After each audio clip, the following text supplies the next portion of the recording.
Okay. Right.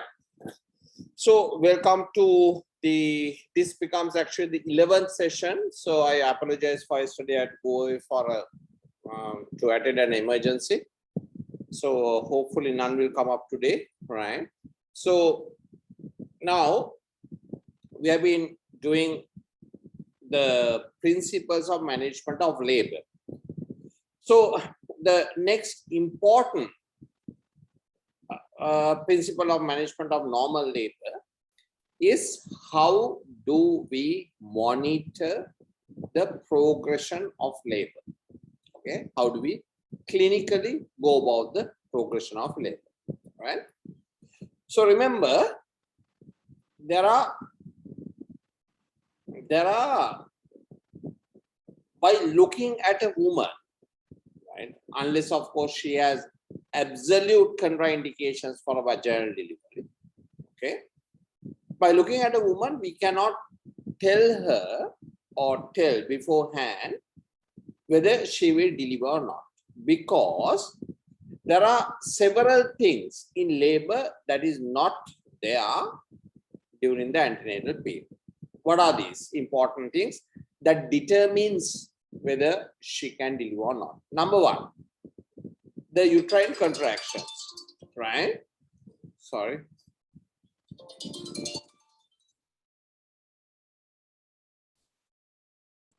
Right.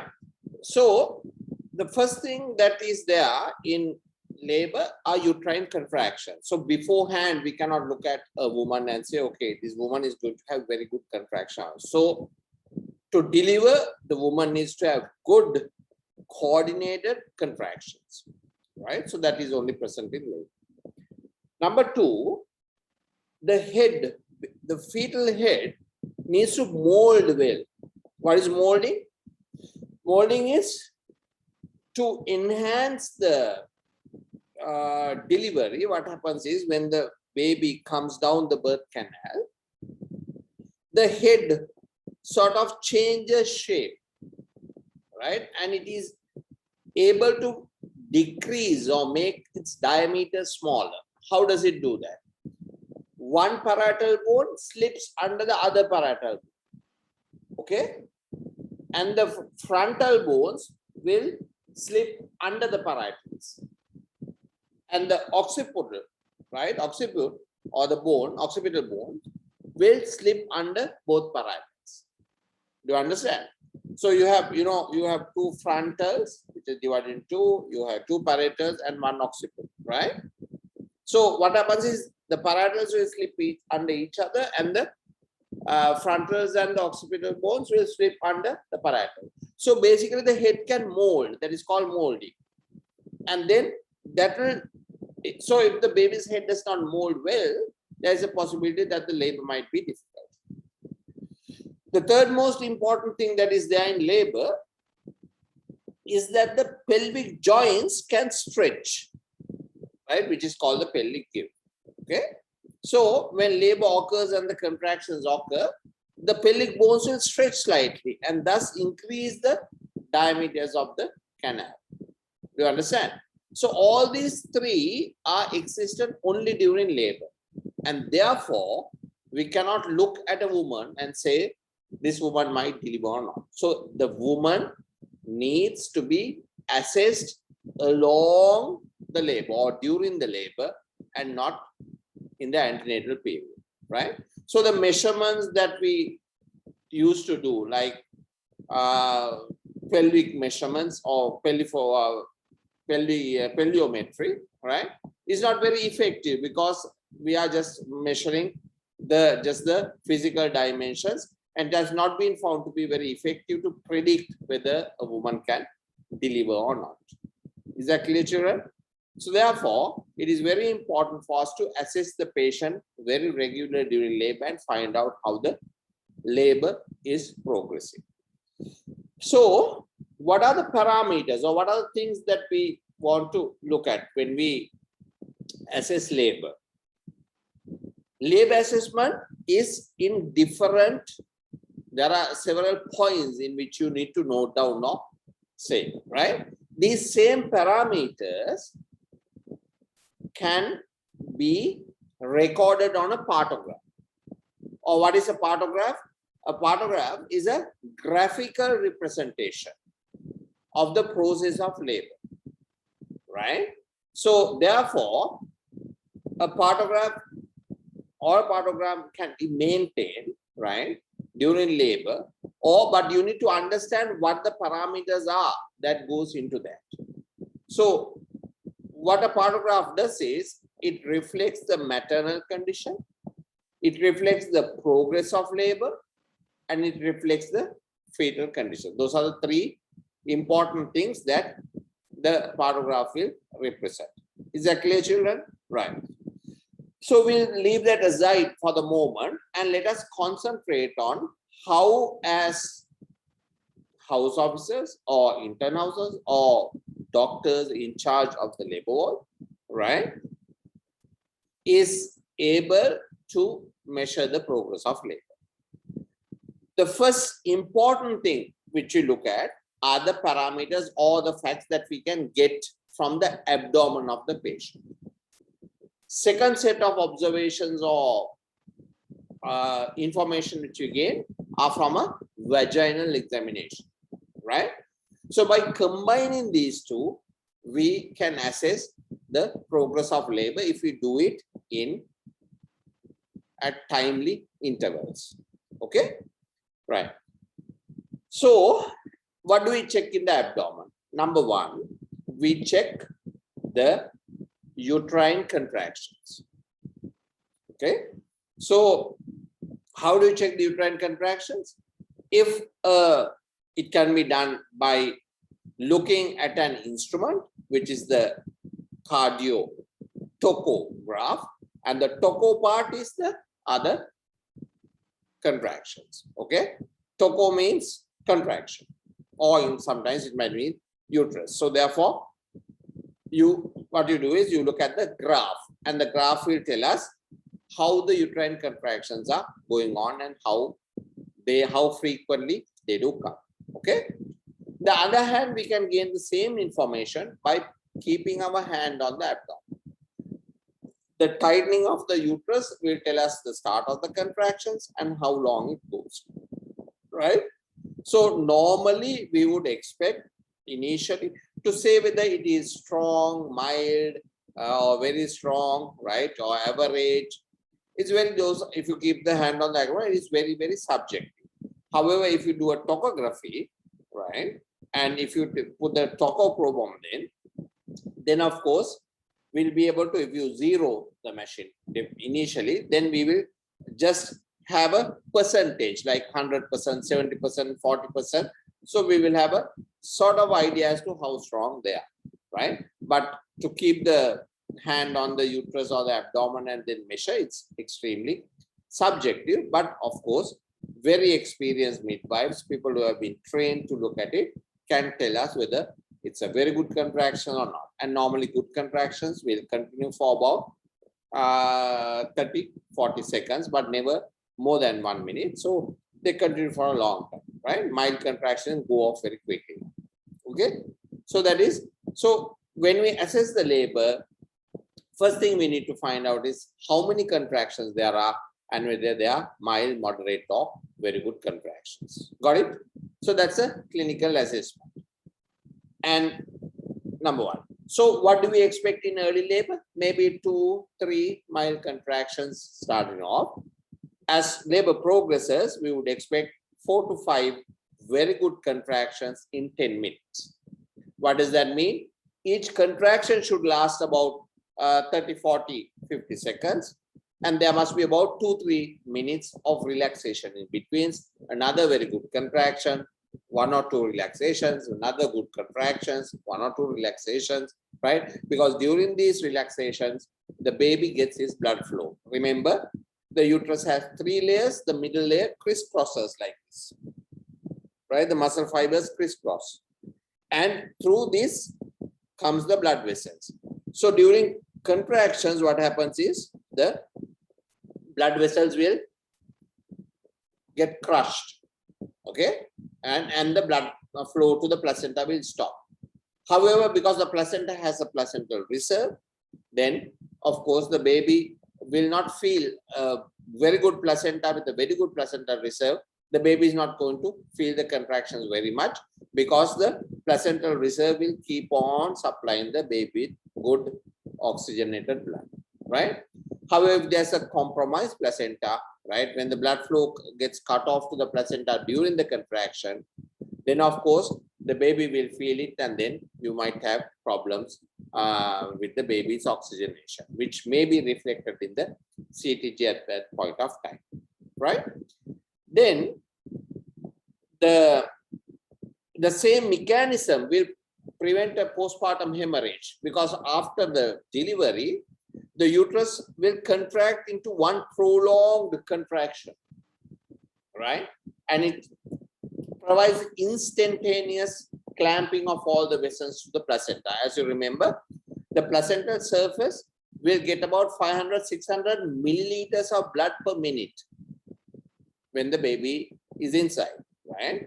So if you remove the placental surface, if the uterus does not contract violently and clamp all the vessels in between those myometrial fibers, what happens is she'll be bleeding 500 to 600 milliliters of blood every minute, right?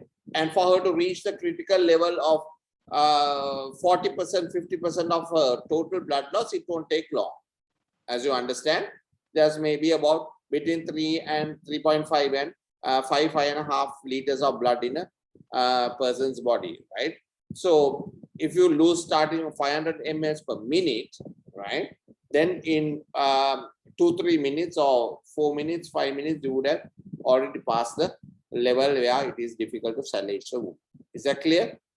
Therefore, this violent contraction at the end will prevent a woman's death, right? And therefore, that is why when postpartum hemorrhage happens due to uterine atony, and if it is very, very severe, we have to very, very quickly attend to it to save the woman's life. But that is beside the point. We are talking about the progress of labor. So the first thing is we need to measure the uterine contractions in any way, and at the same time we have to find out how many contractions she is having for 10 minutes. The second piece of information that we need to get, right, is how much palpable the presenting part is. So this is more easily said about the fetal head. And remember, when we palpate, we have to find out whether the head is 5/5 above the pelvic brim, or whether 4/5, 3/5, 2/5, and 1/5 above the pelvic brim, or 0/5, which means it's entirely in the pelvis. As a guidance, of course, remember, when you, if you are talking about 5/5 palpable, you know, when you palpate your head like that, but please go back to the video on the abdominal examination of which I have put online, right, of the obstetric examination, that will explain how or how we palpate about the head, about whether it is 5/5, 4/5 dominant. So remember, if it is 3/5 palpable, then it is a non-engaged head, right? 2/5, 1/5, and 0/5 palpable would mean an engaged head. You cannot talk about 0/5 if you have not felt the head at least once above the pelvic brim, okay, right? Because so before that you should have felt, otherwise all the rest you should be able to palpate and note down. So what happens during labor, children? With each subsequent examination, the head should be going down, right? So it should be in a 4/5 initially, or 5/5, then 3/5, 2/5, and 0/5. So basically with abdominal examination, each subsequent examination, remember, the presenting part should have gone down, right? So these are the two most important examination findings which you need to know. So very, very simple. And of course, the fetal monitoring will normally be on the abdomen. So either you listen with the pinna after every contraction, right? Or every 15 minutes after the contraction, right? If it is a very normal thing which you can measure, or you can have a CTG for normally for high risk women, CTG connected. So that is abdominally over the abdomen, and the heart rates will be measured, right? So therefore, remember 3 important things that are checked in the abdomen for labor, or which you need to note down as well. Abdominal contractions, then how palpable the fetal part is, and the third is about the fetal heart rate of the baby. Is that clear, children? Right. From there onwards, we go to the vaginal examination. Vaginal examination to check for the progress of labor always has 4 things. Number 1, we need to check for the cervical dilatation. Number 2, we need to check for the cervical effacement, right? Number 3, we need to check for the station, right? And then number 4, we need to check for the fetal position. Okay. So plus the next one in vaginal examination, the 5th one is we need to check for the amniotic fluid status. Okay. So not 4, actually, there are 5 things that you need to check in the vaginal examination. Let's go again. Cervical dilatation, cervical effacement. Cervical effacement basically means how long the cervix is now. Okay.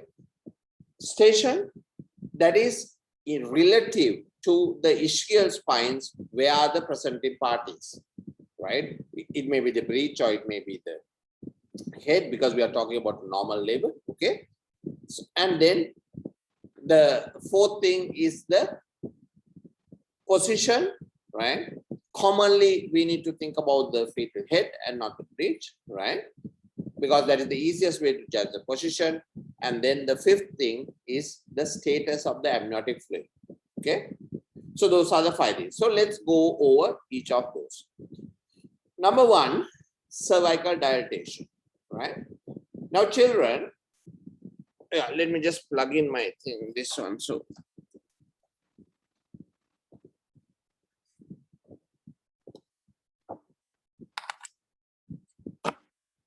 right, let's see whether this works.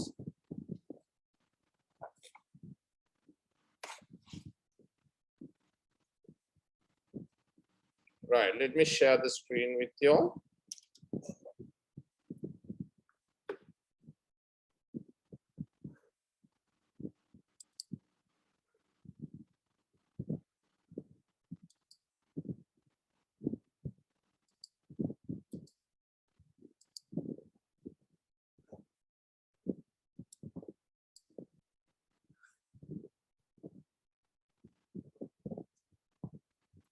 Right, can you see my screen, children? Yeah, okay. Yes. Right, thank you. Right, now, how do we judge? Now, remember, this measurement of cervical dilatation by putting in the finger or trying to measure it or bring it out and measure it, not very effective. Okay. So what is important is there are some fixed ways in which you can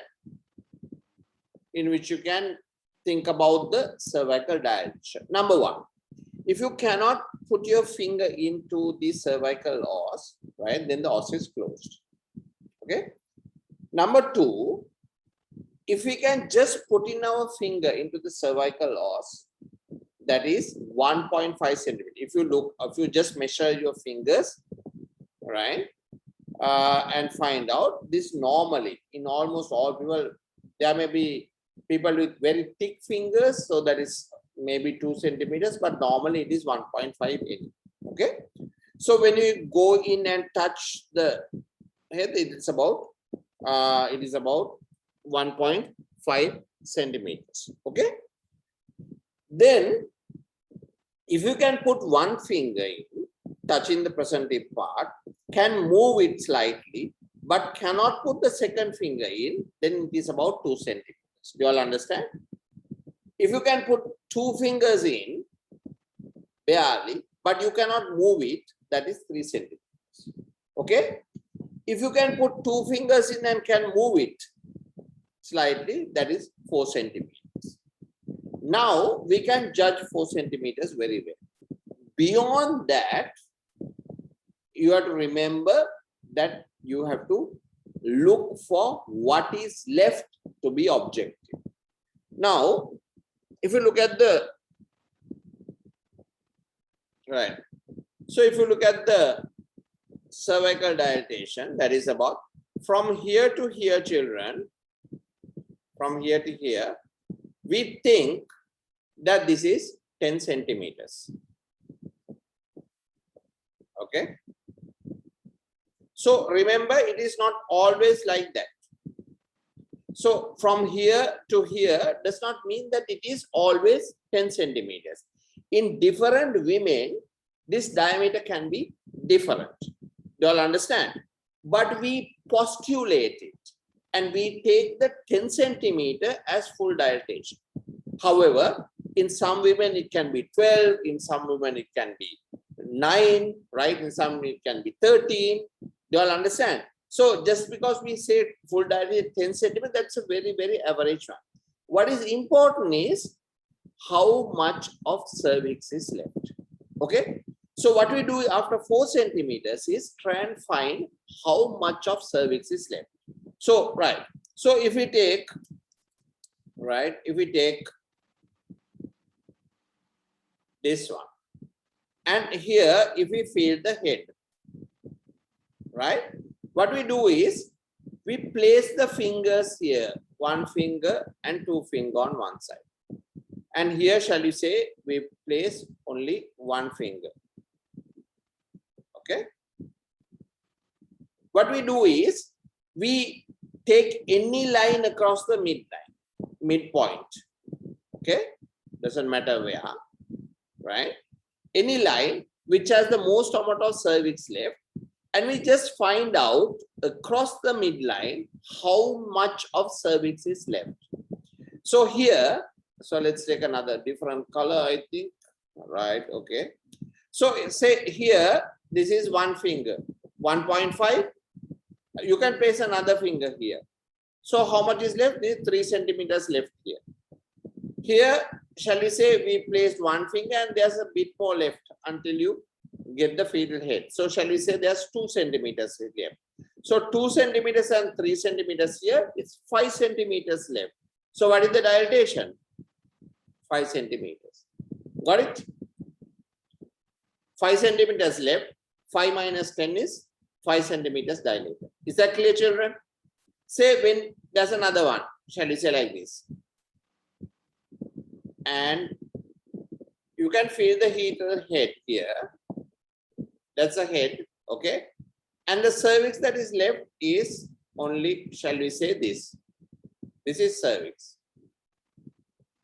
Okay?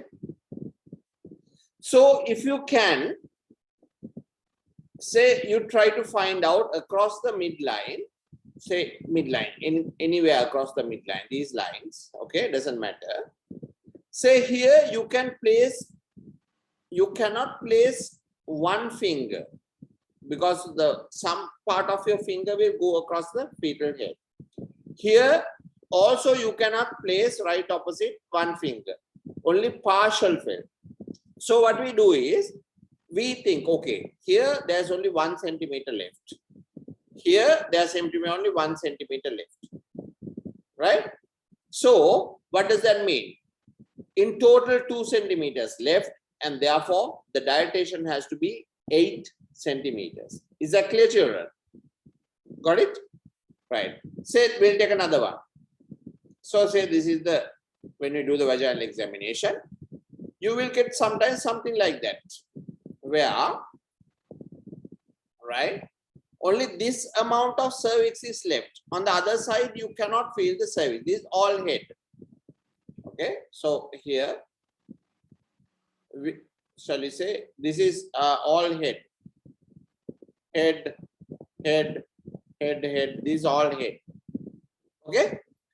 So now if we look at it to see, there's a small rim of the cervix left. So now when we look at the midline, we should always choose a midline that goes across the widest part of whatever the cervix is left from here.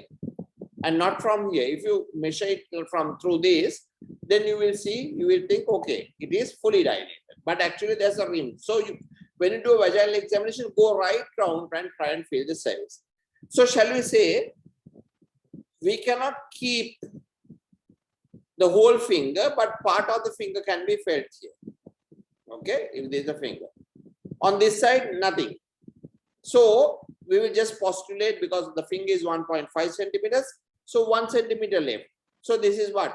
9 centimeters dilated. You understand?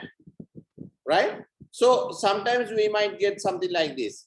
Say, okay, oh, then we get a very thin rim of cervix all round. So probably when we do that, say you cannot, if you keep the finger there, you just 1/3 of the finger is felt here. And another one, you just put just 1/3 of the finger, which means what? About 0.5 centimeter left on each side. So which means what? Just 1 centimeter. So that is, this is also 9 centimeters dilated. Full dilatation means you cannot feel anything at all around the cervix. Do you all understand, children? Right? So that is how objectively that we will look at what it is. Look at cervical dilatation. Is that clear, children? Right. The next part is cervical effacement. Okay. Now, cervical effacement basically means you are just to find out, we are trying to find out how long the cervix is. One moment. Sorry.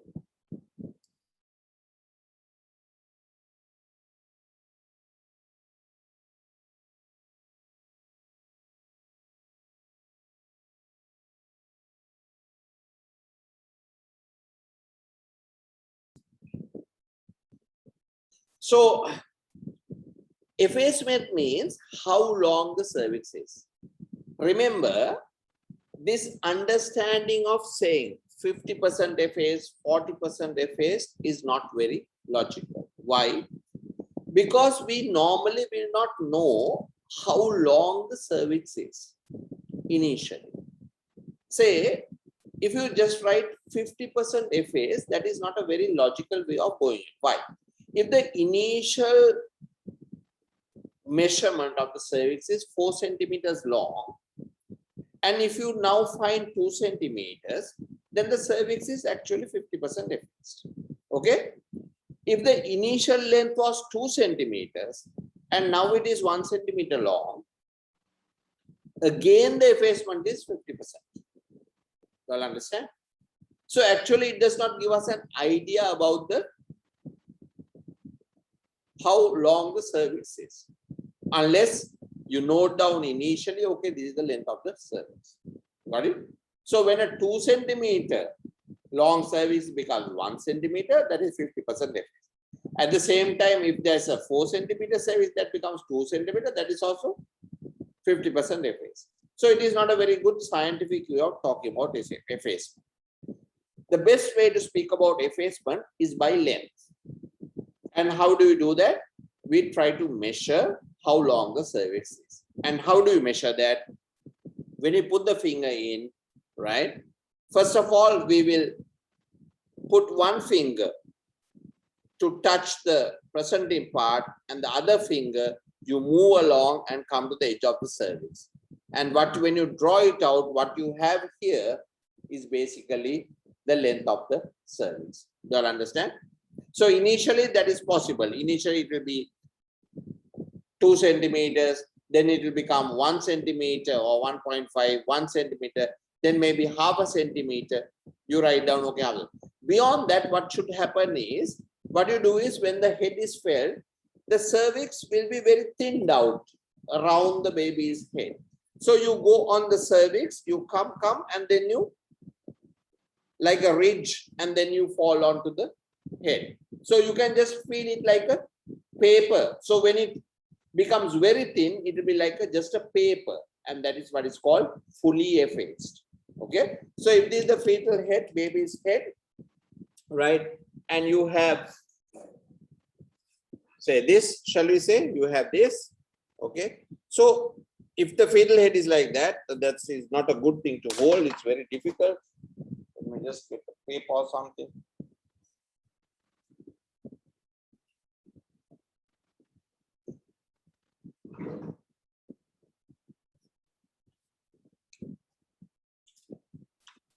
Right. Say if this is like this, okay.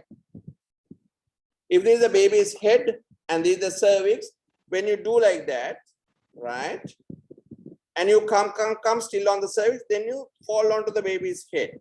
So the thickness is here. You all understand?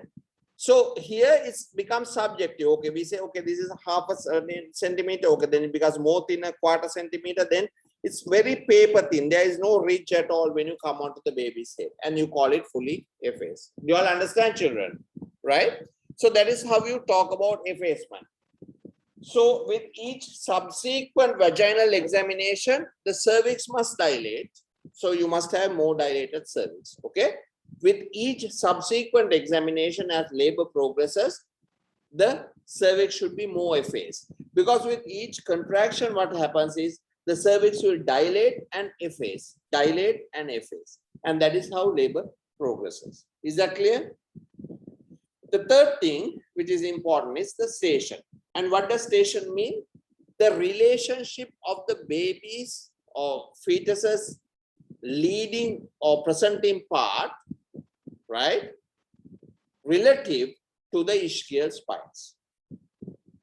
Okay, so we take 0 as the level of the ischial spines.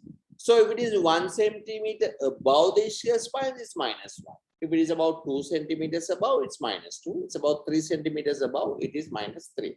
Basically, -3 is a floating head. Okay, then -2 is, there's quite a bit of room or distance between that, and -1 means just about 1 centimeter. If the head comes below the ischial spines, it becomes +1. Then when you part the labia, you should be able to see it. If it comes 2 centimeters, right, it means you can just part the labia and you can see it, right? And +3 means the head is almost out. It is jutting out and it's not receding. Got it? So that is how we look at the station. And how do you do that practically? What you do is you do a vaginal examination. Go to one side, feel the ischial spine, and the other side you feel the ischial spine. And if you hit the head at the same level, ischial spine, head, ischial spine, you are looking at station 0. If you do ischial spine, but you have to go a bit above to feel the fetal head, and then you have to come down to feel the other side of the ischial spine, that is about -1.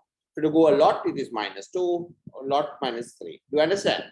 However, when you do vaginal examination, if you hit the baby's head first, or the presenting part, then you have to go around it and below it to find the ischial spine, right? That is, go above the presenting part, then it becomes +1.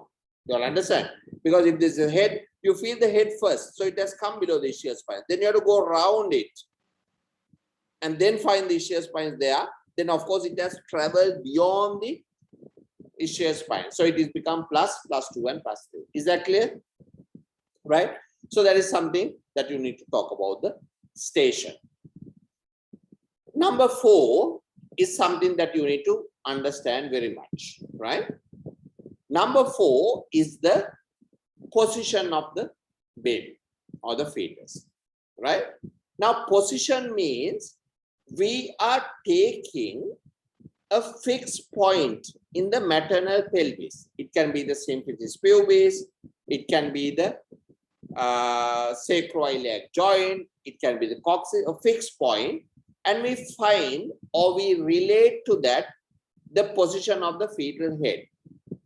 And we say, okay, the baby's head or one point in the baby's head relative to the fixed point which you take is whether it is anterior or posterior.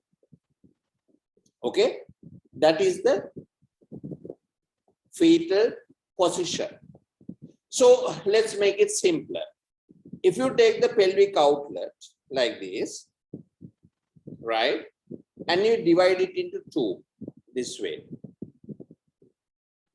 one half is closer to the symphysis pubis and the other half is closer to the coccyx or the sacroiliac joint. Is that clear? Right? If you divide the inlet, right, in front will be the symphysis pubis and behind will be the sacroiliac joints and the sacrum. Is that clear, children? Right? Or the pelvic bone, right? So when you look at that, if the fixed point in the baby's head, which we normally take what? The posterior fontanelle or the occiput, right? In front you have what? My head is ideal to show the fetal bones, right? Although my frontal ones are fused, but in the baby, it is divided into two frontal bones, right? Then there are two parietals. Then there's a sagittal suture here, and behind there's the occiput. Okay, so the fixed point which we take in the baby is always the occiput, because the occiput should be the leading point in the baby's skull, because the baby's head should always be flexed, and it's the occiput that should come first. The more flexed the baby's head, less the diameter that the baby's present to the pelvis. Is that clear? So that is why we talk about occiputo, right? Where the occiput is. If the occiput is nearer to the anterior side of the pelvis, we call it occiputo anterior. Okay? If the baby's occiput is near to the posterior side of the pelvis, right? We call it occiputo posterior. Is that clear? Right? So therefore, we need to find out by doing a vaginal examination where the occiput is, whether it is anterior or whether it is posterior. If we talk about occipito anterior, right, that means the occiput is nearer to the symphysis pubis or the anterior side. If it is occipito posterior, which means it is nearer to the posterior side. Is that clear? So how do we judge? For you to understand how the baby's head move, you need to know the mechanism of labor. So in short, how does mechanism happen? Initially, the baby, so if you look at the sagittal suture in the baby, right, the sagittal suture is between the two parietal bones like this. Clear? And this is the sagittal suture. Okay? In the front, you get the anterior fontanelle here, or it's called the bregma. And it is bordered by four bones, one parietal, and the two frontal bones which are not fused, right? So therefore, there are four borders to it, and that is called the anterior fontanelle. The posterior fontanelle, which is in the occiput, near to the occiput, right, is bordered by how many? Three bones, parietal, and the occipital, right? So therefore, it is like a tricone, like a triangle. Okay, so that is the posterior fontanelle. So to recognize by vaginal examination, if you find four sides, it is the anterior and it's quite large. If you find only three sides, that is like a triangle, that is the posterior fontanelle. And in between, we have a suture, or what is that called? That is called the sagittal suture. Okay, so these three things we have to identify to find out where the occiput is, or the position of the baby. However, if you identify the anterior fontanelle properly and the posterior fontanelle properly, that is also enough. Okay. So now let's look at the mechanism of labor. What is natural is, right, remember, when the baby's head descends into the pelvis, that is engaging into the pelvis, that is called head engagement during labor, the baby's head will descend into the pelvis in the maximum diameter of the pelvis, right? Pelvic inlet. What is the maximum diameter of the pelvic inlet? It is not the antero-postero diameter. It is always the transverse diameter, which is the maximum diameter of the pelvic inlet. Do you all understand? And therefore, the baby's maximum diameter will descend into the pelvis in the baby's maximum diameter of the fetal head. And what is that? The baby's transverse suture, right? Or sorry, the sagittal suture will line alongside the maximum diameter and it will come down and it will descend into the baby's head, right? If I draw it, I will show you, right? Give me one moment.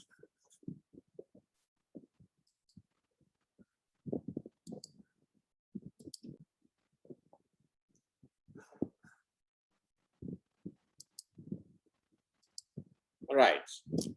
So remember if you look at the pelvic diameter, children, see, this is the pelvic inlet. Pelvic inlet, this is the transverse diameter. Okay, that is the biggest, and the antero-posterior diameter is smaller. This is smaller. Okay. In the middle, if you take it, both this, the transverse diameter, and this, it's not writing properly, let's see. Both the transverse and the antero-posterior diameters are almost the same. It's like a Rauma. I have not drawn it properly. It's like a circle. Got it? In the outlet, it is more like this. The antero-posterior diameter is more than the transverse diameter. Is that clear, children? Right? Inlet, the transverse diameter is more. In the middle, it is the same. So it's like a circle. And outlet, the antero-posterior is more than the transverse diameter, something like that. Okay? So what happens? When the baby's head goes into the pelvic inlet, okay,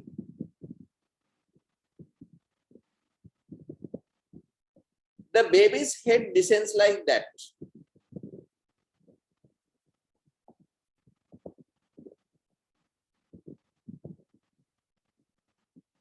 Nose, okay, mouth. Can you see that? Because this diameter is the largest in the baby. Okay, got it? Right? So in the pelvis also, this is the largest diameter. And therefore, the head will engage in this diameter into the pelvis. So at this point, children, okay, if we do a vaginal examination, if we draw it like that, we will find the sagittal suture like this. We will find the anterior fontanelle here and the posterior fontanelle there. Do you all understand? So if you do a vaginal examination from here, we will find this. So if you schematically draw it, you just draw this line. You have a posterior fontanelle, sorry, anterior fontanelle here and a posterior fontanelle there. Okay? So that is what we are going to see. Anterior fontanelle here, so the baby's mouth and nose is on this side, right? And the baby's back of the head is on there, and this is the sagittal suture. So in the initial stages of labor, this is what you are going to feel when you are doing a vaginal examination. Is that clear, children? Got it? Then what happens is when the head comes down, then what it does is the baby's head or the pelvic canal is like a gutter. There are muscles there, the pelvic floor muscles. This head will hit these gutters and start to rotate. It will hit and rotate because from above the contractions are coming, and then what happens is the head will hit this gutter and start to rotate. Okay? The rotation can become or be to the front or to the back. Right? So when as labor progresses, what happens is, if you do a vaginal examination, what happens is because the head is rotating, the anterior fontanelle or the posterior fontanelle will be like that. Now we will no longer feel the anterior fontanelle because the head has flexed nicely. So we won't feel it, right? So see, it was initially transverse. Now it's rotating this way. It's rotating this way, right? So if you take the midline here, where is the posterior fontanelle rotating? It's rotating towards the posterior side. And on which side is the posterior fontanelle? Because when you do a vaginal examination, this is the left side of the woman and this is the right side of the woman. So initially, because the posterior fontanelle was on the right side, we call this right occipitotransverse. Right occipitotransverse.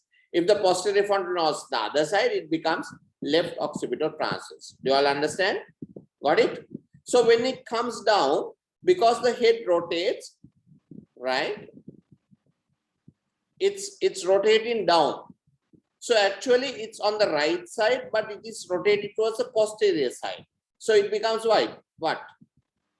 Right occipito-posterior. Okay? Finally, what happens is the head might end up finally like this. So it is what? This is called, right, occipito-posterior, because it is not on the right or the left. It is directly, the occiput is down there. So this is occipito-posterior.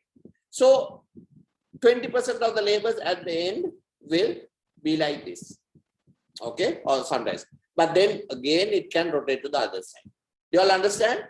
So now let's look at another one. Okay.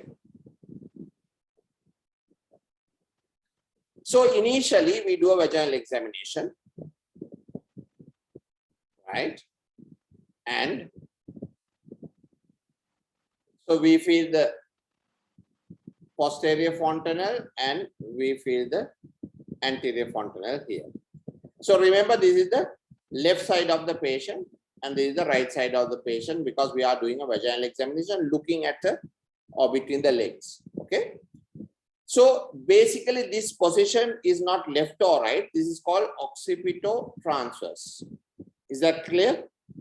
Okay, because the sagittal suture is directly in the middle. Okay. Then when the labor progresses, now see, because it flexes nicely, now the posterior fontanelle, anterior fontanelle disappears. And now it is like that. Okay. Remember, this is the left side and this is the right side. When you feel it like this, what is happening? Because the posterior fontanelle or the occiput is rotating on the left to the posterior side. So what is this called, children? If you feel it like that. So obviously it's on the left side, right? So it is left. Occipito-posterior. Occipito-posterior. Excellent. Do you understand? And then finally, if the labor is going on properly, how should it rotate? It will end up like that. And then it becomes what? Occipito-posterior or direct occipito-posterior. Is that clear? So if you look at another one. Head. Initially, because the diameter is what? The transverse diameter of the baby or sagittal suture descends into the pelvis this way. So it is always occipito, most of the time occipito-transverse, right? Now, the next vaginal examination, you see the posterior fontanelle, which is the occiput, is going this way. It is rotating that way. So this is anyway the left side now, right? So what is this position? It's the left side. We are talking about the occiput, and where is it going? It's rotating towards the anterior side. So it is a left occipito-anterior. Finally, it will end up like this.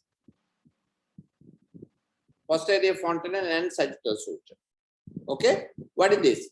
It's a direct occipito-anterior. There's no left or right because it's in the middle. Is that clear, children? So this is how, by vaginal examination, you judge the rotation of the baby's head. Is that very clear now? So every time you do the vaginal examination, you write what you have found by just simply drawing the circle and the occiput. Okay? A deflexed head, you will feel both the anterior and the posterior fontanelle, which is not good news as labor progresses. Only in the initial stages of head engagement, you might feel both. Then the head flexes. Okay? Then it hits the gutters and starts to rotate. Finally, just before delivery, it will end up as direct occipito-anterior, occipito-posterior. And then the head will slip under the symphysis pubis. And that is called crowning. Then the head is not going to go back with pushing. Okay? Then the head will do an extension so that the head is delivered. You all understand? Right? So it can be delivered either in occipito-anterior, occipito-posterior, which is rare. Most of the time it's occipito-anterior. And then the shoulders have come into the middle of the pelvis. So the shoulders to come out has to rotate because the maximum diameter of the outlet is antero-posterior, right? And therefore, the shoulders rotate inside. That is called restitution. When that happens, the baby's head also turns towards one of the mother's thighs, which is called what? External rotation, right? So it turns external rotation, inside is restitution, and then the baby's shoulders will be delivered. So initially the anterior shoulder can be delivered, so the small downward push, and then the posterior shoulder, the midwife who is delivering will lift it up slightly so that the posterior shoulder slips under the from the pelvis. Do you all understand? So this is how the rotation of the baby's head with each vaginal examination will tell you whether it is doing well. So if you do a vaginal examination, children, right? Say, initially, of course, in early labor, you'll be happy with this because that is posterior, anterior fontanelle and posterior fontanelle. So that is occipito-transverse. Next one you do, you feel the baby's posterior fontanelle only. Okay, you are happy, but it is still occipito-transverse. Then at full dilatation, also you have occipito-transverse. What has happened? The baby's head has not rotated and you are looking at trouble, right? You are looking at a transverse arrest. Is that clear, children? Right? So this is not good. So you have to deliver it probably by a cesarean section or a rotational forceps or a Keelan's forceps or a vacuum delivery. But however, the labor has progressed very badly or dystocially. Is that clear? Right? So then that is something that you need to understand, right? So there, so we'll stop the share now. Okay, right.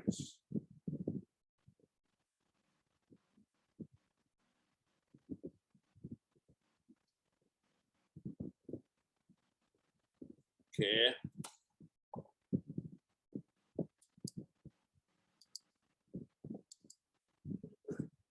Right.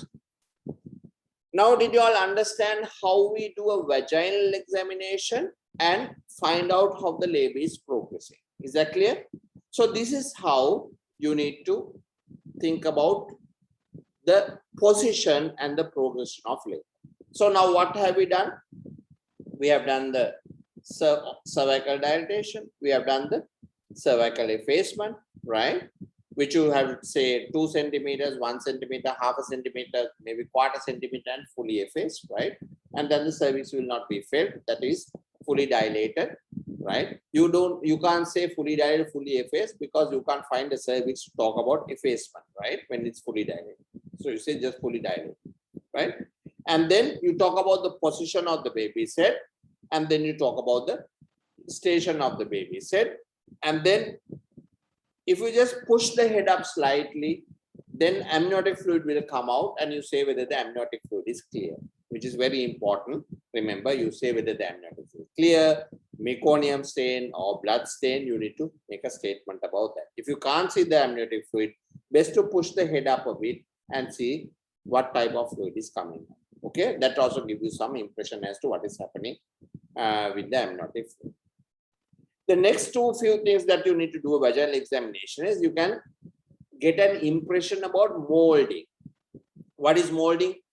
As I remember, one bone slips under the other, and the two occipital and the frontal bones will slip under the parietals, right?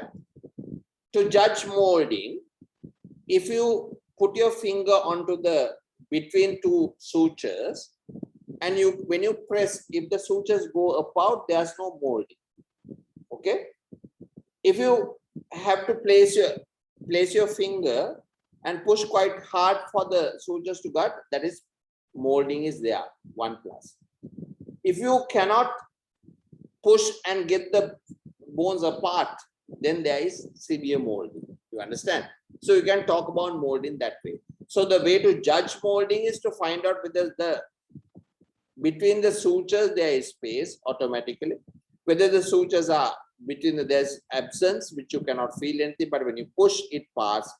And then even if you push, if it doesn't part, which means the sutures or the bones have slipped under each other. So there is maximum molding of the baby's head. Okay, and then comes the other thing which we call caput.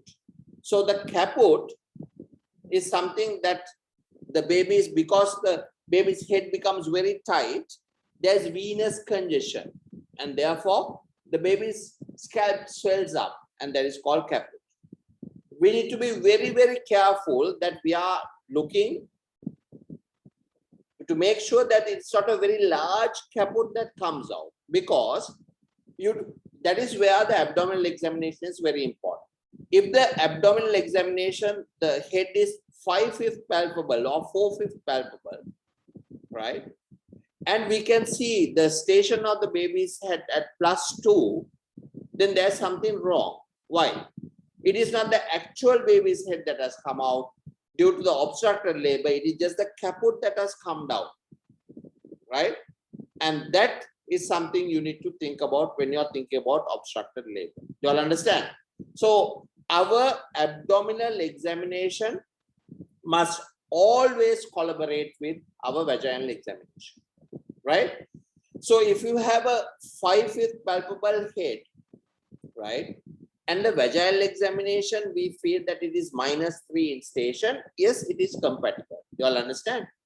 So if there's a 3/5 palpable head, and in our vaginal examination, we have a -1, it is compatible. Okay?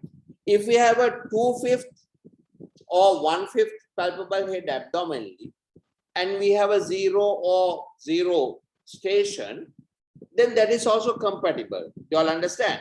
If we have a 0/5 palpable head fully engaged, and we see the fetal head at +2, that is also compatible. You all understand?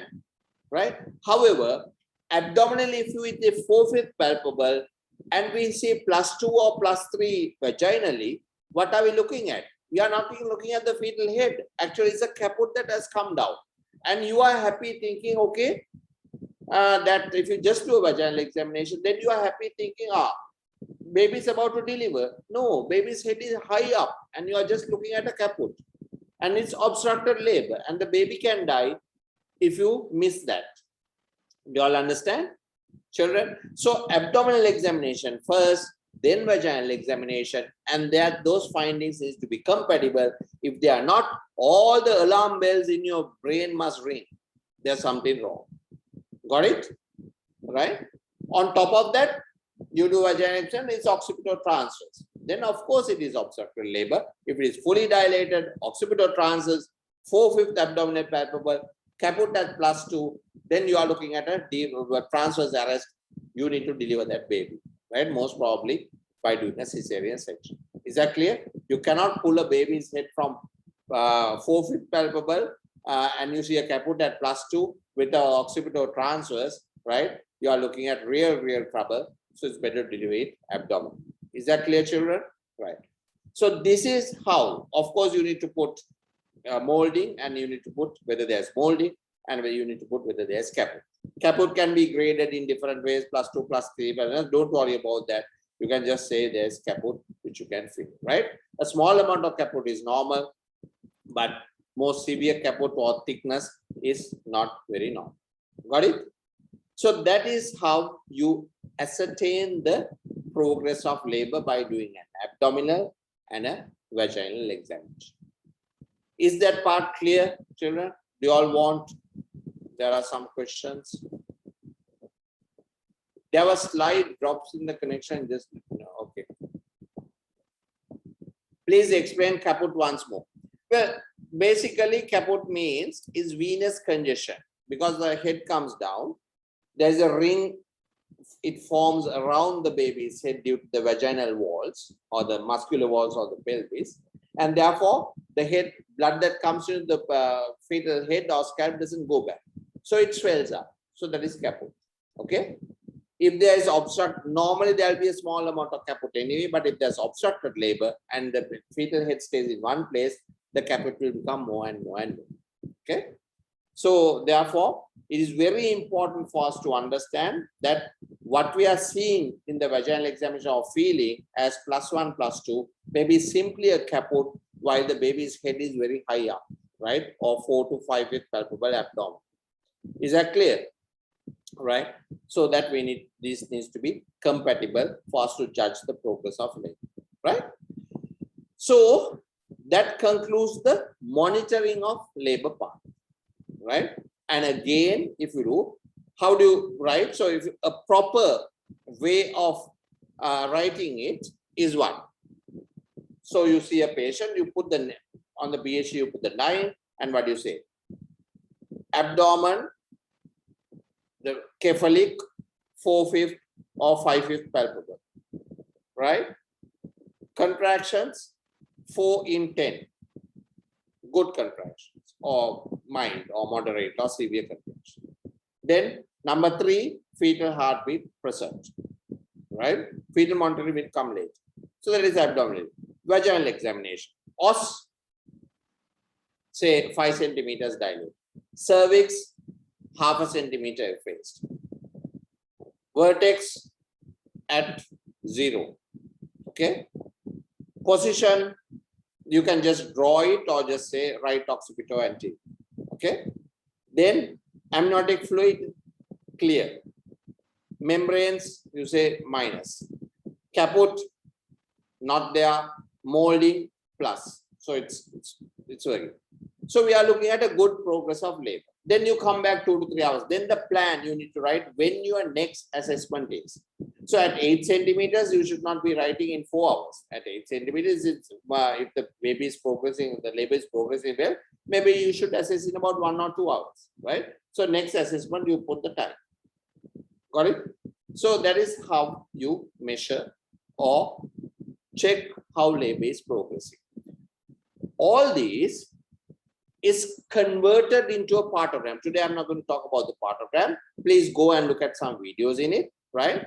In the partogram, there is a maternal thing, maternal pulse, maternal temperature, right? And all. Then there's a part where it shows about the progress of labor. Contractions, how many in 10, whether they are mild, moderate, or severe, right?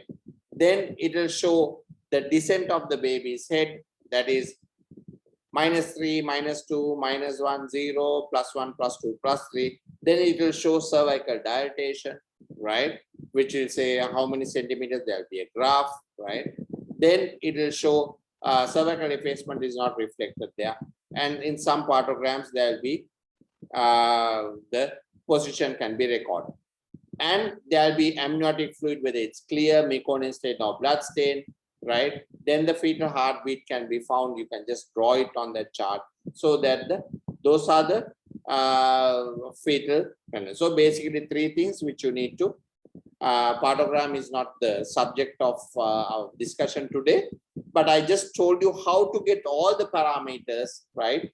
And then you fit it into this graph, which you can look at it immediately. right?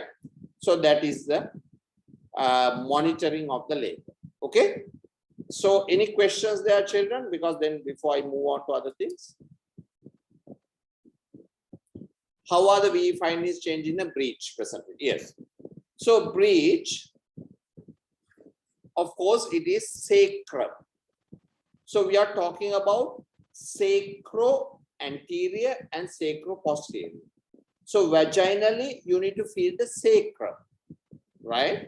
So therefore, instead of occipito-anterior posterior, we talk about right sacro-anterior, right sacro-posterior, or sacro-anterior, or sacro-posterior, or sacro-transverse. Do you all understand? So that is how, that is a bit difficult for you all, but sacrum is what? When you're in, you can feel the bony sacrum there, right? So on one side will be the soft tissues, and the other side will be the bony tissues where you talk about the sacrum. So it's the same mechanism. The sacrum will negotiate the pelvis in the same way as it does as the head negotiates the pelvic canal. Is that clear? Right. Any more questions? Right. So that is actually the most difficult part which I wanted to tell you all, understand, right? The next thing which we need to talk about is thromboprophylaxis. That is the other, right? Now, what is thromboprophylaxis in Sri Lanka? Luckily, we actually do not have much problems with thromboembolism. It is more in different other countries, and in our country, women do not, the incidence of thromboembolism is very small. So therefore, we normally do not give so much of attention to thromboembolism than what other countries do. In other countries, where thromboembolism is commoner and it can cause death, there will be charts. The woman is assessed and given points about the risk of thromboembolism.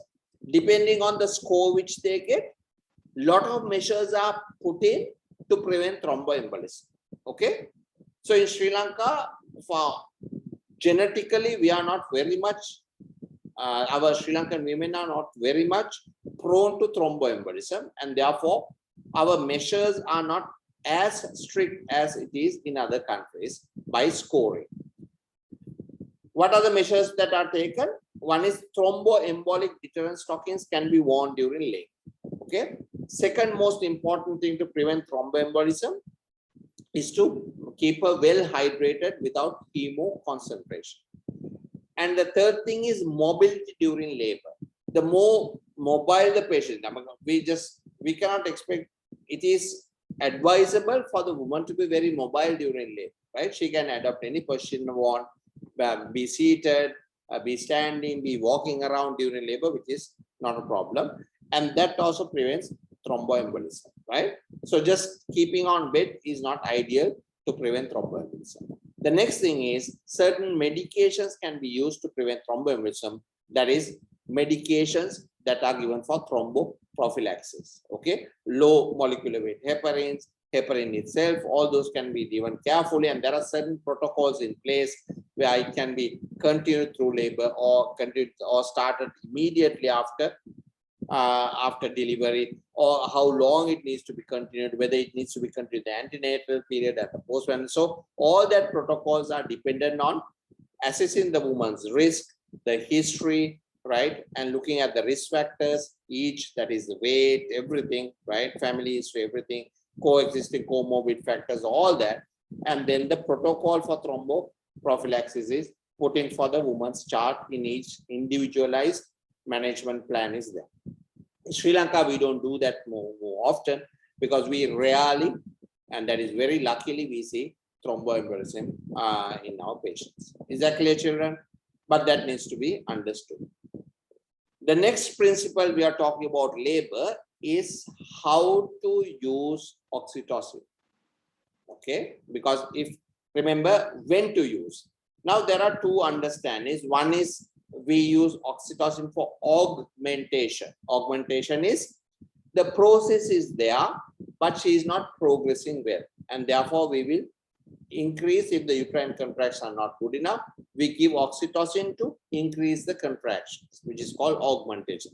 So if the labor is not progressing well, and we think or we detect that the progression is due to the contractions not being effective or not enough, then we have to augment the labor. Okay. Then the other process is that is initially starts on also herself and it doesn't really progress well, and therefore you start oxytocin, that is augmentation, right? Also, oxytocin can be used for induction of labor or start it off really, right? So where it was not there, labor was not there, you do so if you decide on delivering her, you might rupture the membranes and start on oxytocin. So you are inducing the labor by using oxytocin, rupture of membranes and oxytocin action. You all understand? So those are the two understandings that you must have. Now, let us look at the principle of using oxytocin, which you need to understand very, very well for you to understand how we use oxytocin in labor.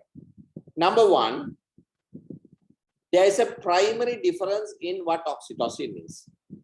The difference is if you use it in very, very small doses, you mimic labor contractions. The body mimics labor contractions. And how does the body, because the body also produces oxytocin, and how does it do it? It gives very small doses, and that causes contractions and relaxations in between. So that is labor. That is what we require. Okay. After delivery, or if you give a large dose of oxytocin, what it does is it gives a violent, prolonged contraction, right? And that is useful for the prevention of oxytocin. Prevention of postpartum hemorrhage. Okay. If we give a large dose during labor, the baby is going to die because that will cause a prolonged contraction. The blood supply will be cut off and the baby is going to die. Do you all understand, children? Right? So oxytocin, we use this special quality of oxytocin to use oxytocin in both instances. For the labor, for us to augment or to do an induction or to continue oxytocin in labor, we use very, very, very small doses. Okay. Then to prevent PPH, we give massive doses of oxytocin. Okay. To continue labor, we give milliunits of oxytocin. For the prevention of labor, we give 5 units. How much is that? 5,000 international units, milli-international units. Okay. Or if you give 10 units, that is 10,000 international units of oxytocin. While for labor, we use 2, 4, 8 milli-units, which are very, very small doses. You all understand? Right. Is that clear, children? Now let us look at the principle of using oxytocin, because everybody is a bit confused about how oxytocin is used. Okay. So let me just teach you the principle. Right. Let me just share my screen with you all again, children.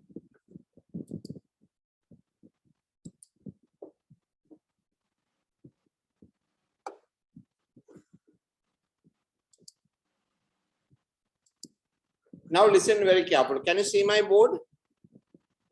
Yeah. Right. See, what we require for labor, right?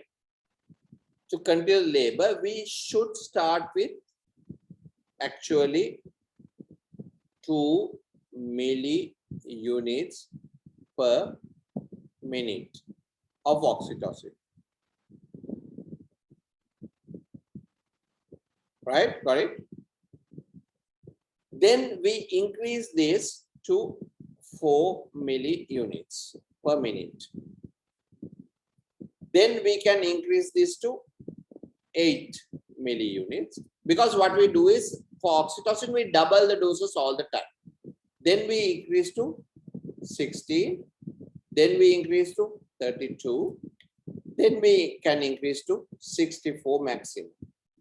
Now this is normal labor room requirement or patient requirement. This is specialist territory. You do not increase over this without specialist supervision, okay? Because that can be dangerous. So this is the range that we need to think when we are giving a minimum which we can give is 2 milliunits per minute. The maximum we should be giving is 32 milliunits per minute of oxytocin to the patient. Is that clear? Now, we stop at any place here in giving oxytocin when we achieve 3 to 5 contractions in 10 minutes. That is our aim. Our aim is to achieve 3 to 5 very good contractions in 10 minutes. Right? That is effective labor. Is that clear? So, if we achieve this required amount of contractions at 4 milliunits, then you stop at 4 units, which means you continue to give 4 milliunits.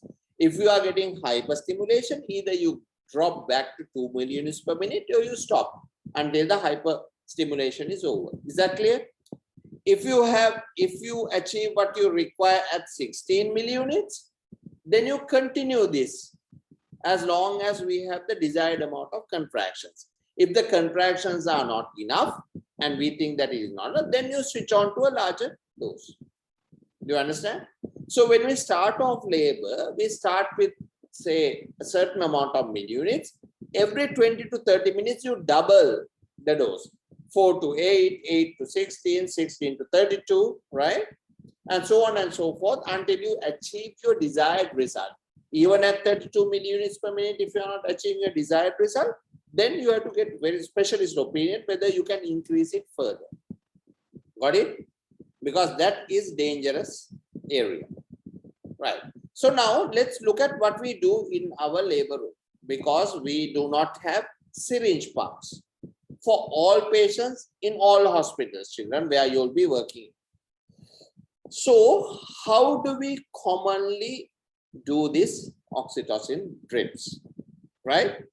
As you know, commonly we put in 5 units of oxytocin in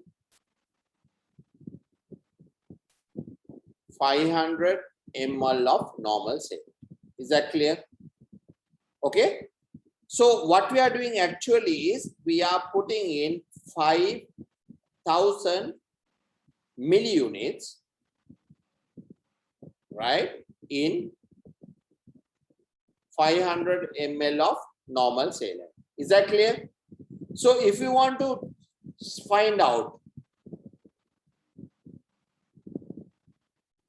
what amount of normal saline contains, right, 1 milliunit, then you have to divide 500 milliliters by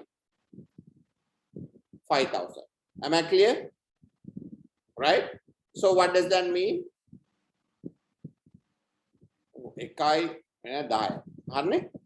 So actually in 0.1 ml of normal saline, if you put 5 units into 500 ml, actually 1 milliunit is contained in 0.1 ml of our fluid. Is that clear, children? So usually our starting dose is 2 milliunits per minute. So then if we want to give 2 milliunits per minute,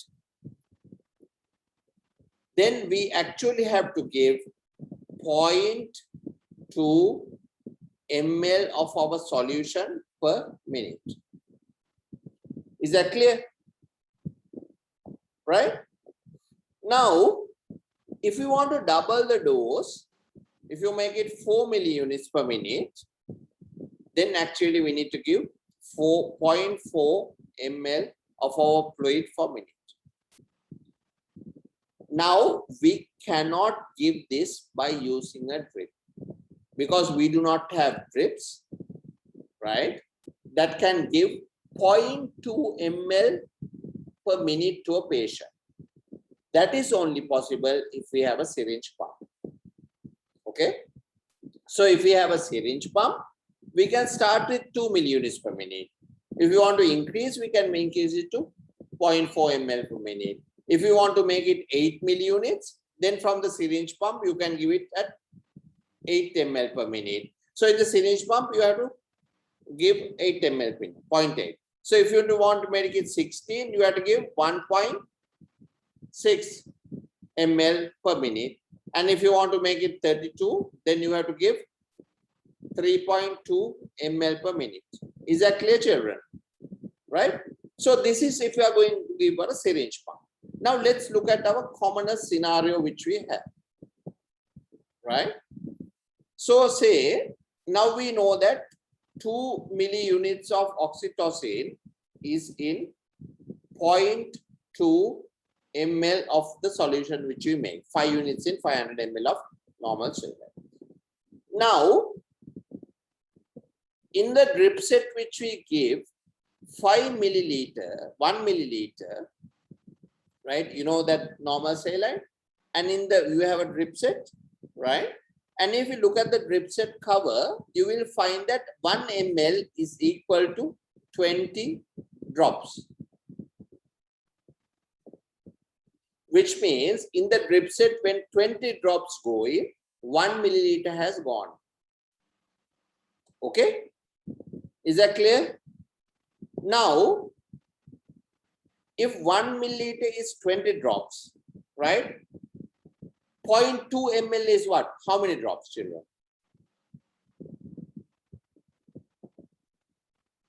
1 ml is 20 drops. That is 0.1 ml is what? How many drops? 4. Yeah, okay. 0.1 ml is 2 drops. 0.2 ml are 4 drops, right? So this is equivalent to 4 drops per minute.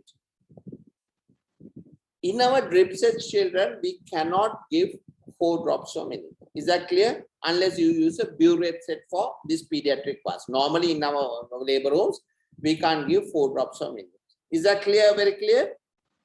So it's impossible to give 4 drops unless you are using a syringe pump where you can give the millunits per minute.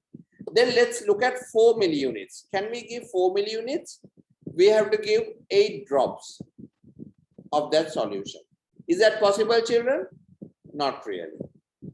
But if we make it 8 millunits per minute, how many drops do we need to give? 16 drops per minute. Now, is that possible?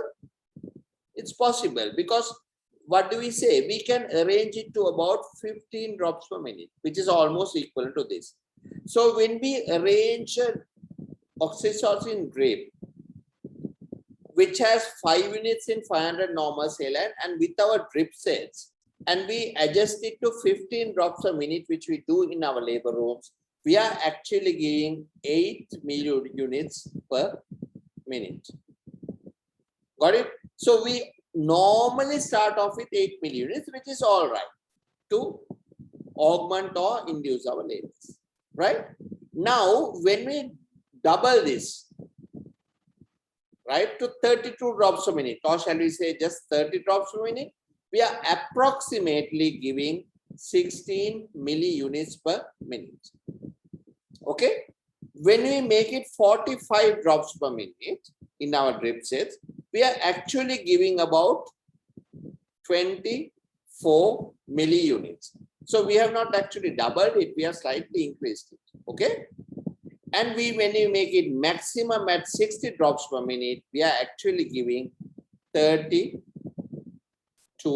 milliunits per minute, which is the maximum allowed dose safely to increase the drops. Do you all understand? Do you all understand the logic behind us saying 15 drops per minute. Okay, increase in 30 minutes to 30, increase in another 30 minutes or 20 minutes to 45, then put it to 60 drops per minute. Do you all understand? What we are doing is actually giving this, and this. Right? It actually does not matter the amount of oxytocin you put in the drip. Say if you put 10 units in 500 saline, right? We are actually, if we are giving 16 drops of that solution, we are actually giving 16 milliunits of that solution. If we are giving 30 drops of that solution, we are actually giving quite a high dose. Do you all understand? Right? If you put in a larger concentration of oxytocin, then with a small drip rate, you can give a large amount of milliunits, which you can calculate. But I've just worked out for you the common drips which we have. So actually here we start with 8 milliunits when we start at about 15 drops per minute. Is that clear? You all understand the principle now of giving oxytocin. Is that clear, children? Right? So in your mind, in your brains, you have to think of milliunits per minute, not drops or the amount of oxytocin. Okay? So in that way, same way, please calculate on your own. If you put 2 units of oxytocin in 500 saline, which means you are actually putting in 2000 international units in 500 of normal saline. So, you know, commonly sometimes you put 2 units in when for multiples, right? So just calculate for yourself, right? How many milliunits you are giving when you start off with 15 drops per minute with that solution. Clear? So you'll get a lower amount. Is that clear, children? Right? So this is what I wanted you to go into your brains, right? So that you understand exactly what we are doing. Okay? So let's stop the share.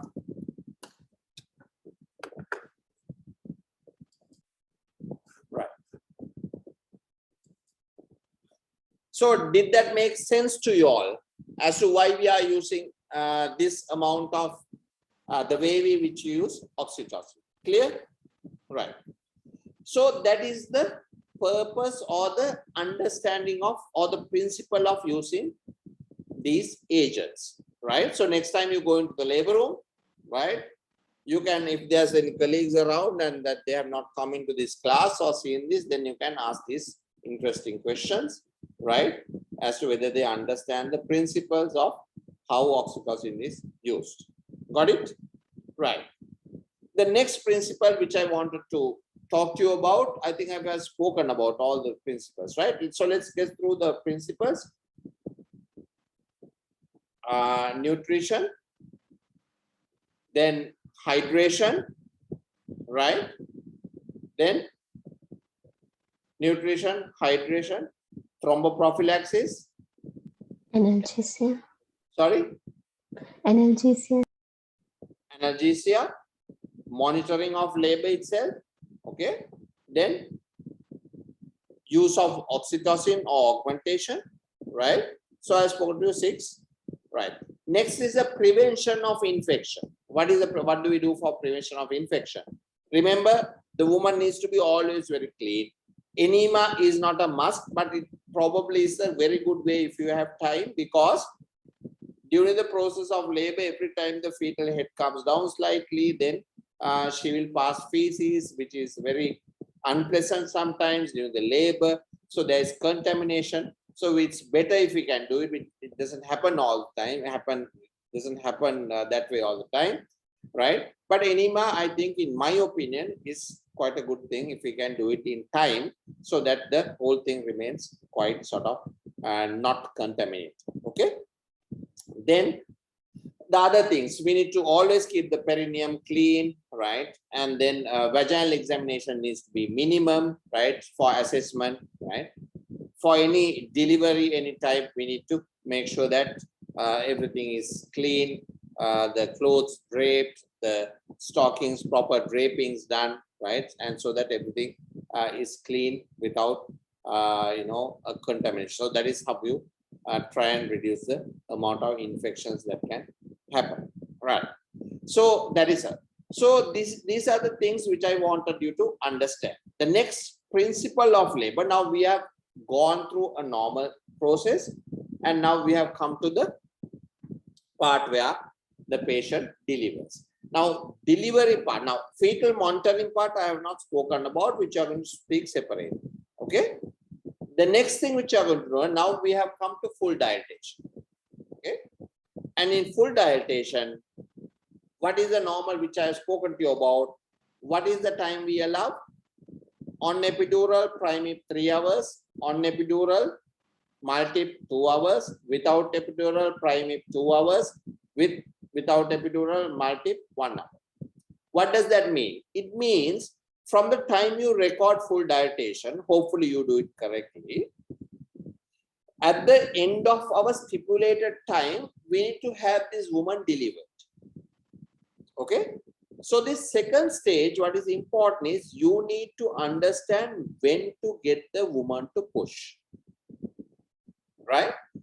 So you get the woman to push, right? When she gets the urge to push, number one.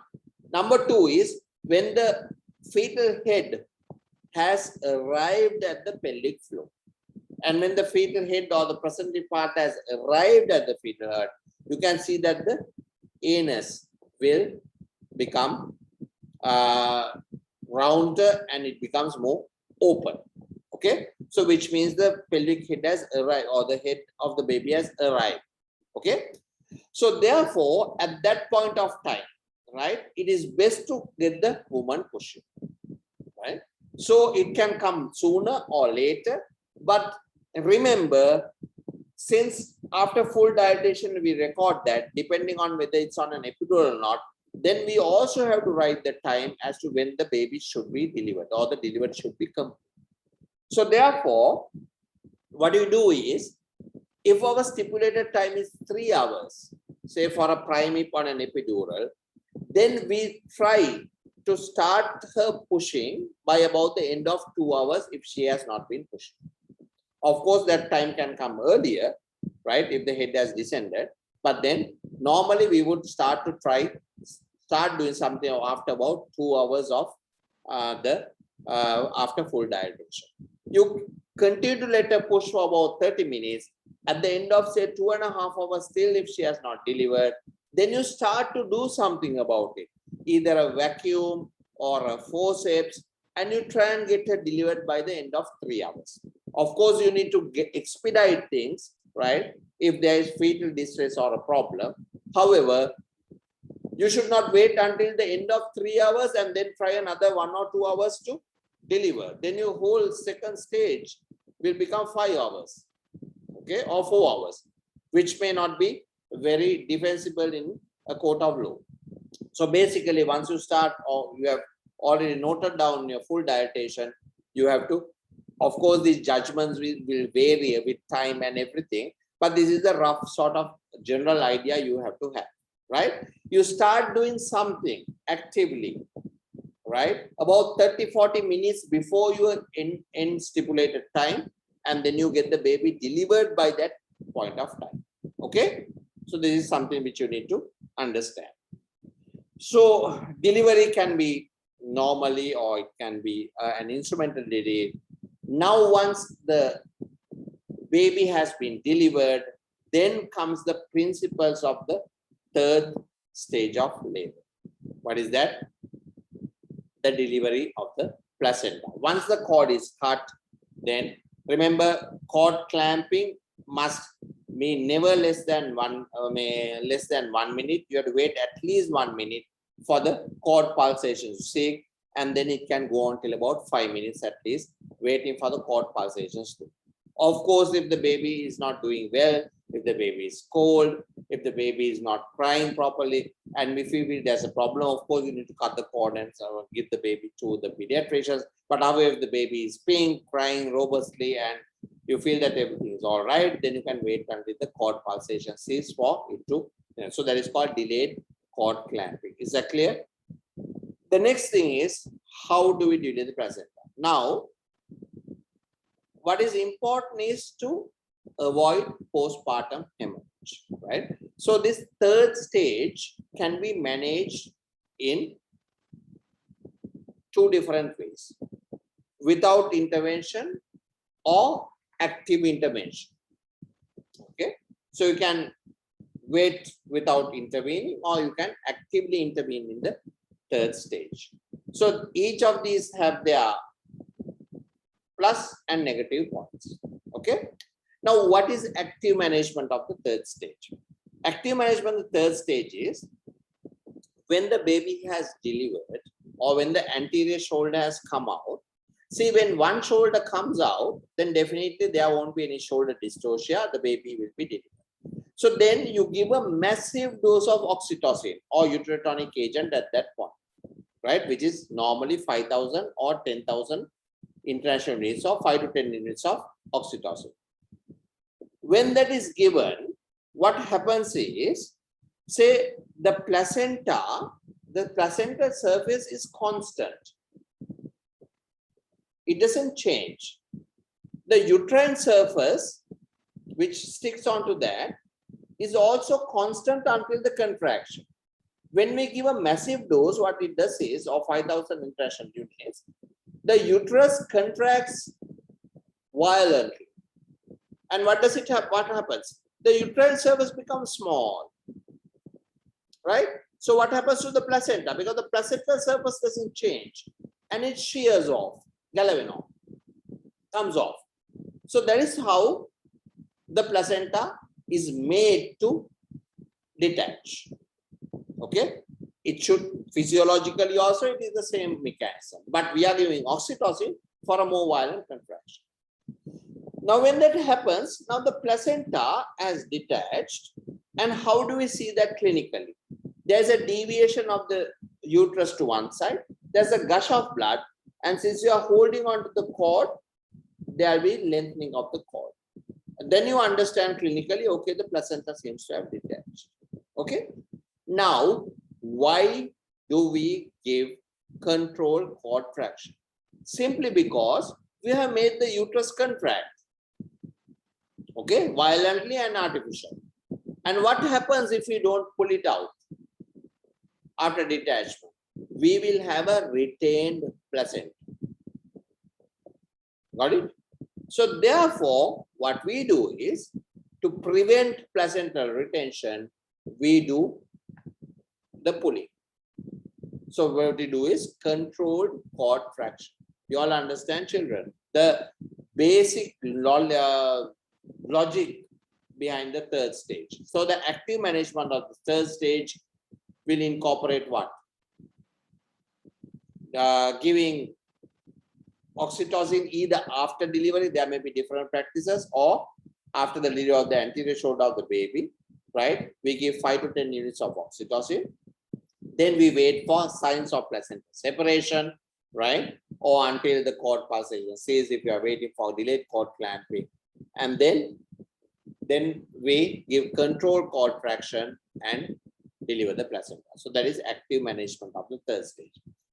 Now, active management of the third stage give us two small advantages. Number one, the chances of the woman losing more than 1 liter of blood is reduced.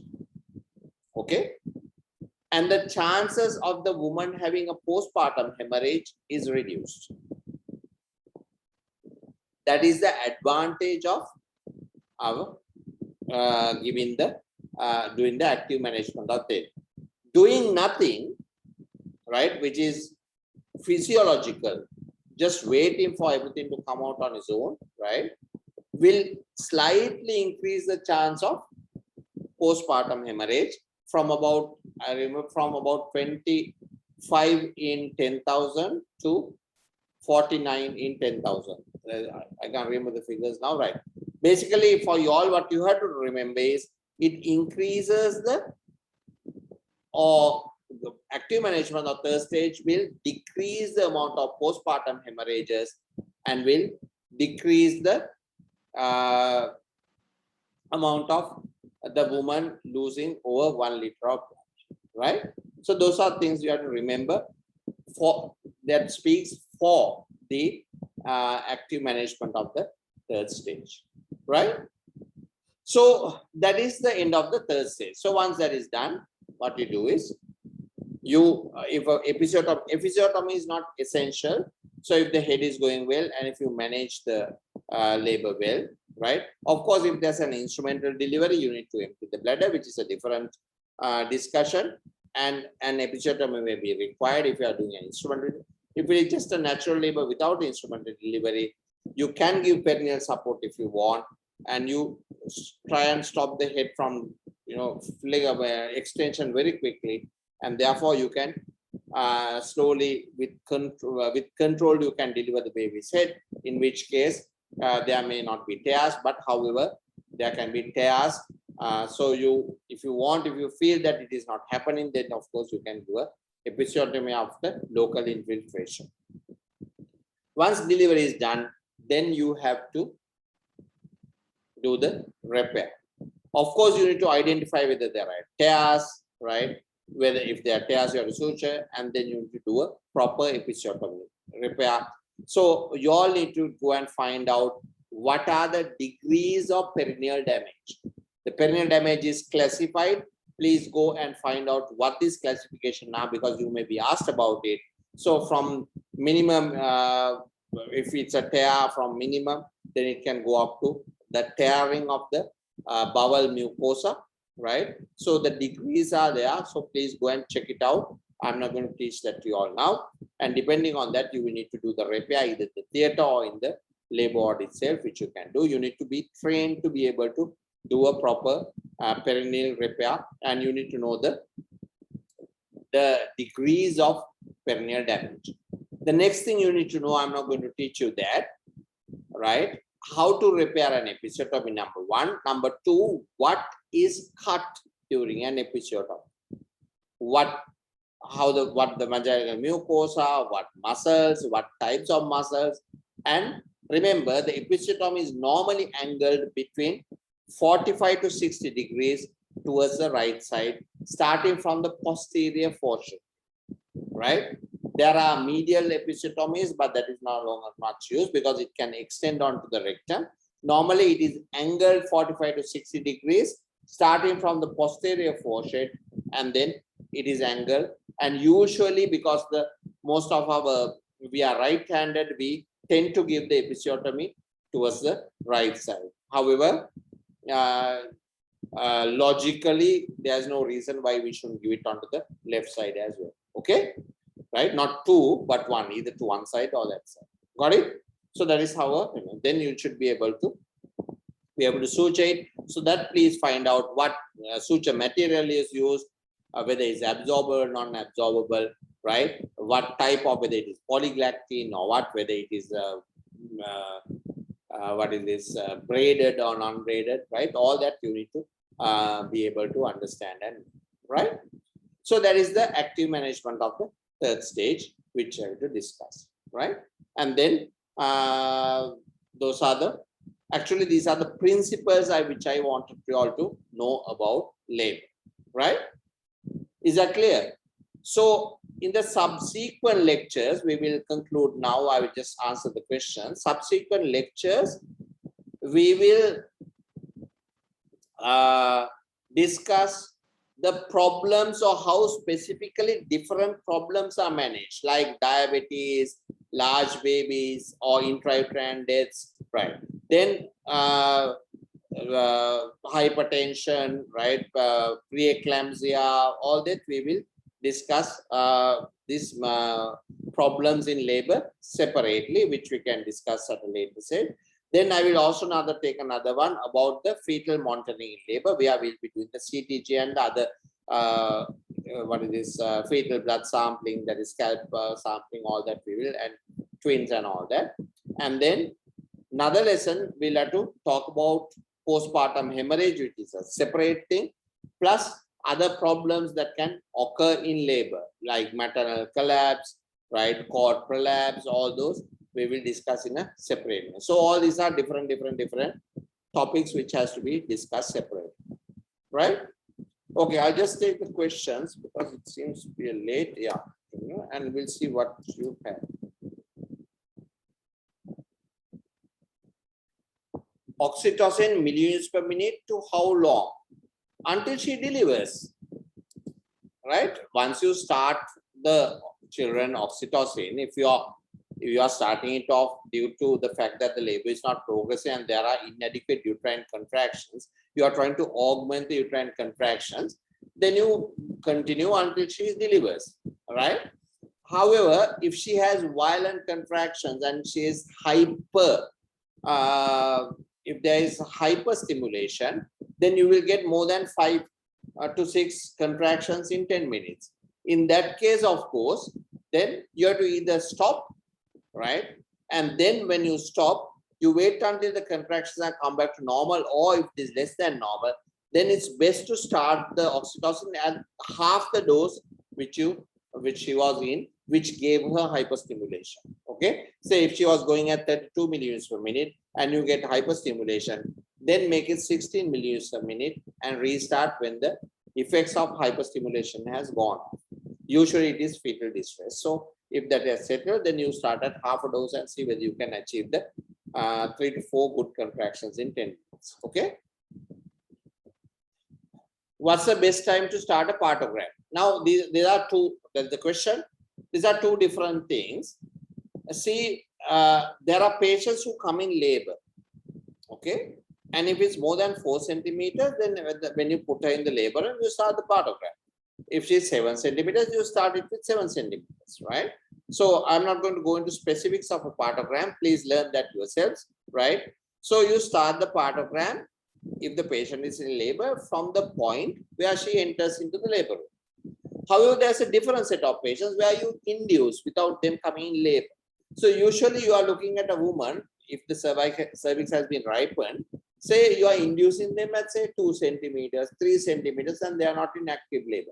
Sometimes you will be drawing long lines if you are just, because if she's in the latent phase, they will be just drawing a lot of lines on the partogram. So it's best to start a partogram when the woman is in the active phase of the first stage of labor, right? And the minimum which you can start that is at 4 centimeters. Okay. So that is your alert line, right? So whatever you do in the WHO recommends 4, if the other line to be drawn 4 centimeters, 4 hours, right? So if the change, if it crosses this line, then you need to do something. But some units will make it 2 hours, some will make it 3 hours, some will make it 4 hours, but that you have to learn by yourself. I'm not going to cover partogram here. It is very, very basic and there are so many videos on it, okay? How to manage a patient coming already in labor to hospital?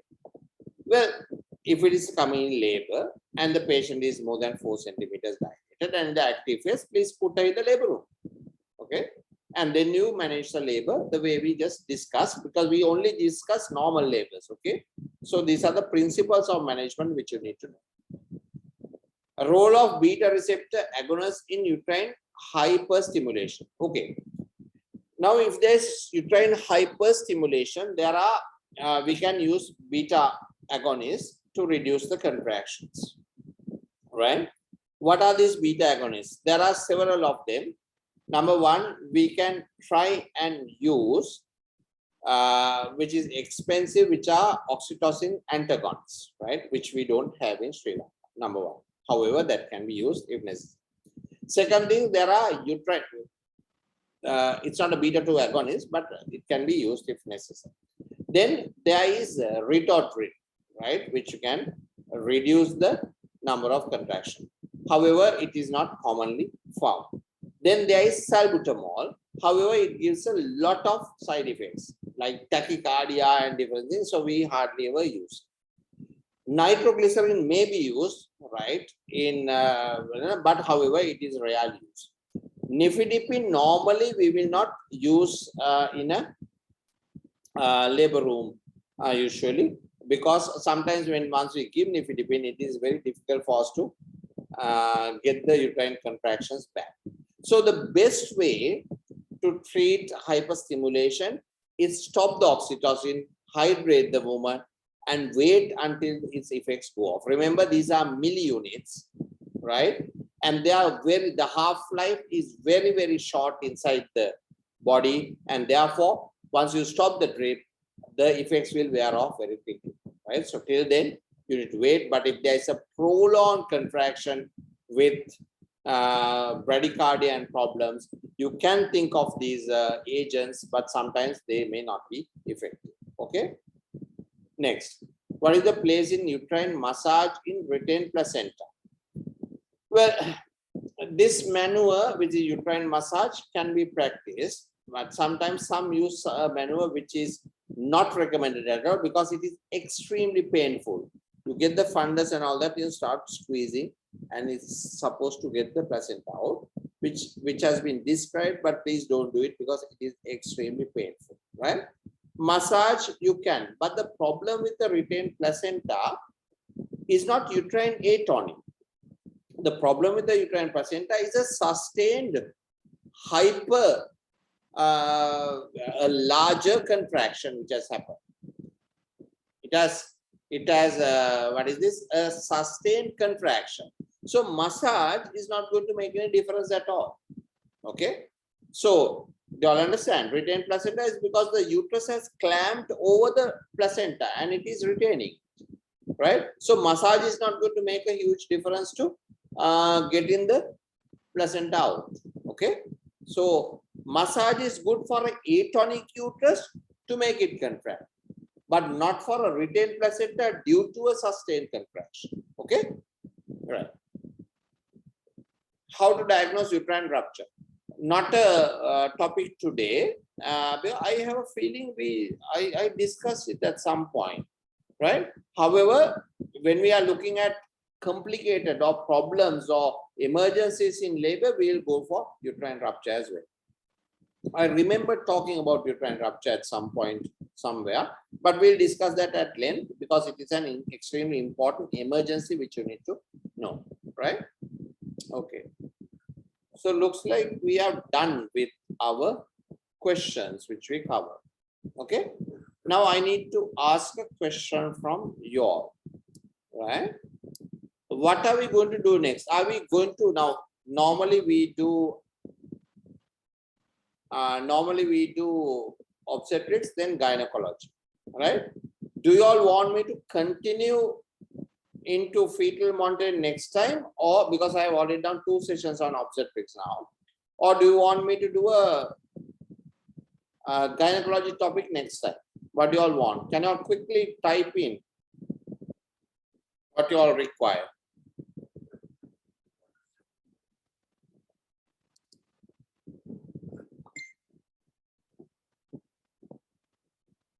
Right, continue obstetrics, gynecology, finish labor, finish monitoring, obs, continue abnormal labor, gynecology topic, obs. Yeah, seems that everyone sort of wants to finish. Yeah. So what we'll do, children, yeah, is that we will do fetal monitoring in labor. Okay, because most of you all want that. So we'll do next time, we will do fetal monitoring that will have CTG. So I will complete CTG, that will take 1.5 to 2 hours actually. I will finish the CTG and give you an overall view about how to do fetal monitoring in labor. Okay. And then we will do a gyne topic and then go on to obstetric emergencies and management of different problems in obstetrics at a later date. Okay. Right. So I think we will wrap up because it's quite late, right? And then I will see you all next Wednesday, hopefully, if I'm not in, right? Okay then. Good night. Thank you, sir. Good night. Thank you.